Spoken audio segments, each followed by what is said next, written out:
بسم اللہ الرحمن الرحیم۔ السلام علیکم ورحمۃ اللہ وبرکاتہ۔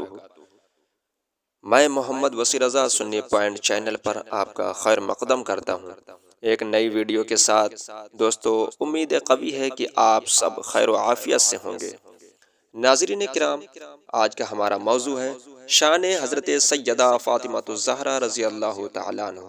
میرے بھائیو، آپ جانتے ہیں کہ کونین کے والی حضور صلی اللہ تعالیٰ علیہ وسلم کی آپ سب سے چھوٹی شہزادی ناظرین کرام حضرت سیدہ فاطمہ الزہرا رضی اللہ تعالیٰ عنہ کا 3 رمضان المبارک کو حضرت سیدہ فاطمہ الزہرا کا وصال یعنی یوم وصال ہے۔ حضرت سیدہ فاطمہ الزہرا رضی اللہ تعالیٰ عنہ حضور صلی اللہ علیہ وسلم نے آپ کی تربیت فرمائی ہے۔ نبی کریم نے اس دور کے اندر پرورش فرمائی جب لوگ اپنی بیٹیوں کو زندہ دفن کر دیتے تھے۔ حضور نے بیٹی کی عزت کا، حرمت کا، حقوق کا نعرہ بلند فرمایا۔ جب لوگ بیٹی کا گھر میں پیدا ہونا اچھا نہیں سمجھتے تھے، حضور نے صرف نعرہ ہی نہیں لگایا بلکہ بیٹی سے پیار و محبت کر کے دکھایا۔ جس گھر کے اندر عورت تربیت یافتہ ہوتی ہے وہ گھر جنت نشان ہوتا ہے، اور جس گھر میں بیٹی تربیت یافتہ نہ پہنچے دوستو، وہ گھر جہنم کا ایک ٹکڑا بن جاتا ہے۔ ناظرین کرام، حضرت سیدہ فاطمہ الزہرا رضی اللہ تعالیٰ عنہ کا ایک واقعہ ذکر کرتے ہیں، سماعت فرمائیں۔ ایک بار کا ذکر ہے کہ آپ کی طبیعت علیل ہوئی تو حضرت علی کرم اللہ تعالیٰ وجہ الکریم آپ کے پاس تشریف فرما تھے۔ حضرت علی فرمانے لگے، اے فاطمہ، آپ نے کبھی ہم سے کوئی فرمائش نہیں کی، لہٰذا اب اگر تمہارا دل کرتا ہو تو بتاؤ میں تمہارے لیے کیا لے کر آؤں۔ حضرت سیدہ فاطمہ الزہرا رضی اللہ تعالیٰ عنہ نے اپنے شوہر سے کبھی ایسی کوئی فرمائش نہیں کی۔ آپ کے بہت اصرار پر حضرت سیدہ نے فرمایا، اے علی، اگر مناسب ہو تو ایک انار لے آؤ۔ یہ سن کر حضرت علی بازار مدینہ میں تشریف لے گئے اور ایک انار خرید کر پلٹے تو آپ فرماتے ہیں کہ راستے میں ایک بوڑھا شخص بہت کمزور اور ناتواں سا، سفید بال، سفید بھویں جس کی تھیں، ہمارے پاس آیا اور لڑکھڑاتی ہوئی آواز میں عرض کرنے لگا، اے علی، میں بھوکا ہوں کئی دنوں کا۔ آپ نے جب یہ سنا تو آپ کے پاس صرف وہی 1 دینار تھا جس کا آپ نے انار خرید لیا تھا۔ اب میں نے وہی انار نکالا اور اس بزرگ کے جھٹ سے ہاتھ میں رکھ دیا، اور وہاں سے چل کر بوجھل قدموں سے میں گھر میں داخل ہوا تو وہاں پاک رسول کی پاک شہزادی حضرت سیدہ فاطمہ الزہرا پر نظر پڑی۔ عزت والے نبی کی عزت والی بیٹی، صبر والے نبی کی صبر والی بیٹی نے جب حضرت علی رضی اللہ تعالیٰ عنہ کا اترا ہوا چہرہ دیکھا تو فرمانے لگیں، اے علی، پیسے اللہ کے راستے میں دے آئے ہو، خیرات کر آئے ہو۔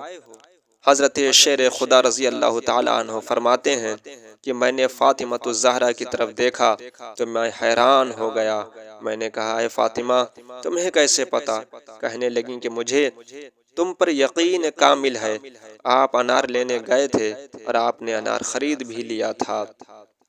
پھر کہنے لگیں، میرے ساتھ آپ بے وفائی نہیں کر سکتے ہیں، ایسا ہو ہی نہیں سکتا، ضرور کسی سوالی نے مانگ لیا ہوگا۔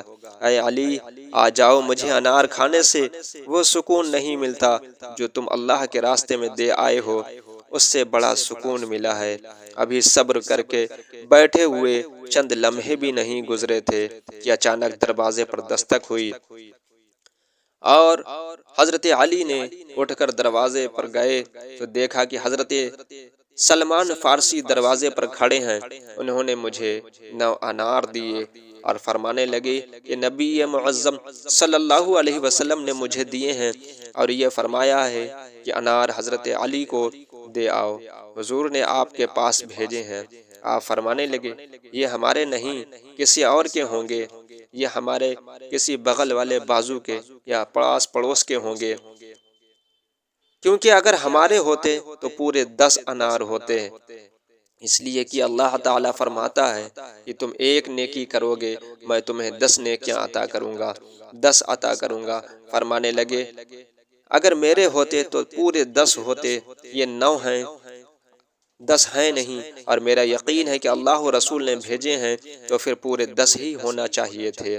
حضرت سلمان فارسی نے اپنی جیب میں ہاتھ ڈالا اور 10واں انار نکال کر فرمانے لگے میں تو تمہارا امتحان لے رہا تھا، یہ تو 10 ہی تھے، میں نے ایک انار اپنے پاس چھپایا ہوا تھا۔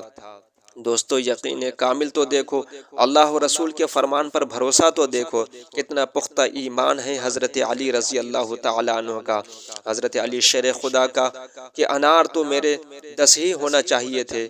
میں صدقے جاؤں حضرت علی کے یقین کامل پر کہ سب کچھ ادھر سے ادھر ہو سکتا ہے لیکن فرمان رسول نہیں بدل سکتا ہے۔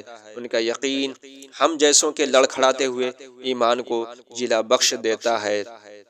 ناظرین کرام، رمضان کا مہینہ مبارک چل رہا ہے، ہمیں بھی چاہیے کہ اللہ اس کے رسول اللہ کے راہ میں زیادہ سے زیادہ خرچ کریں۔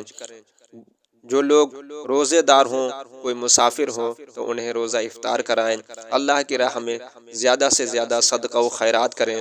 اللہ تعالیٰ آپ سب کو خوش اور آباد رکھے، اللہ تعالیٰ آپ سب کو دین و دنیا کی بھلائیاں نصیب فرمائے، اللہ تعالیٰ آپ سب کو قرض اور مرض سے محفوظ فرمائے۔ خدا حافظ۔